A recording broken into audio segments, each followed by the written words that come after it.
6 दिन, 5 देश और भारत के लिए कई बड़े रणनीतिक समझौते।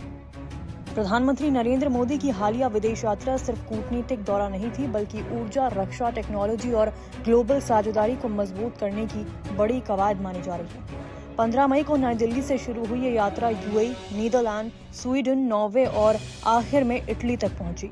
21 मई की सुबह पीएम मोदी वापस भारत लौट आए हैं। सबसे पहले बात की जाए यूएई यात्रा की। पीएम मोदी की पहली मंजिल यूएई रही, जहां अबू धाबी में राष्ट्रपति मोहम्मद बिन जायद अल नहयान ने उनका स्वागत किया।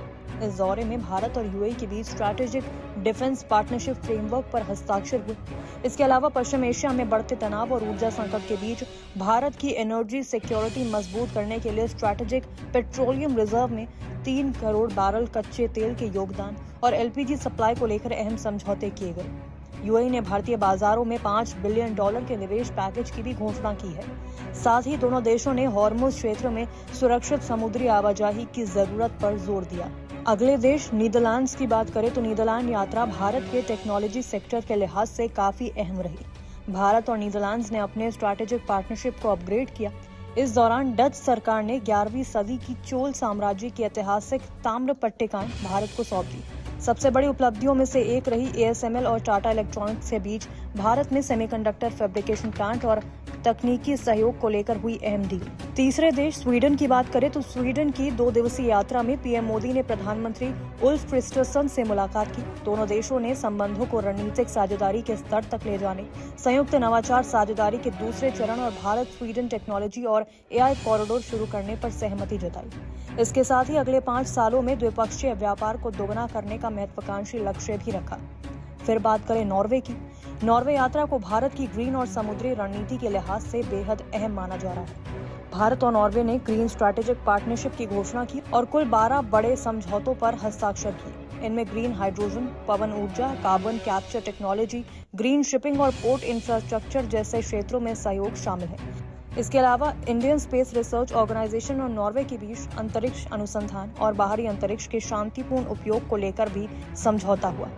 आखिर में इटली की बात करें तो 5 देशों की यात्रा का आखिरी पड़ाव इटली रहा, जहां पीएम मोदी ने प्रधानमंत्री जॉर्जिया मेलोनी से मशहूर विला डोरिया पेम्फिली में मुलाकात की। यहां पीएम मोदी को औपचारिक गार्ड ऑफ ऑनर दिया गया और दोनों देशों के बीच प्रतिनिधिमंडल स्तर की बातचीत हुई। दोनों नेताओं ने संयुक्त रणनीतिक कार्य योजना 2025 से 29 की प्रगति की समीक्षा की और व्यापार, निवेश, रक्षा, ब्लू इकोनॉमी, कनेक्टिविटी, शिक्षा और नई तकनीकों के क्षेत्र में सहयोग बढ़ाने पर सहमति जताई।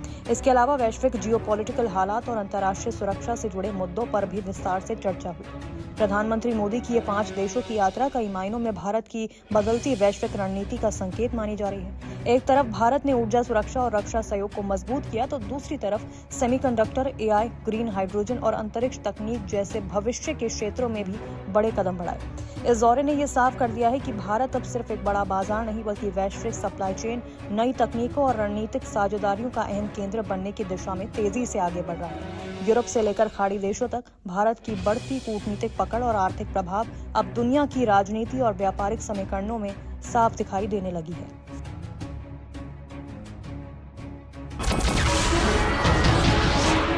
नमस्कार, मैं हूं मानक गुप्ता। अगर आपको हमारा ये वीडियो पसंद आया हो तो इसे लाइक और शेयर जरूर करें और हाँ, हमें सब्सक्राइब और फॉलो करना ना भूलें ताकि आप देश और दुनिया की कोई खबर मिस ना करें। तो जुड़े रहिए हमारे साथ और देखते रहिए न्यूज़ 24।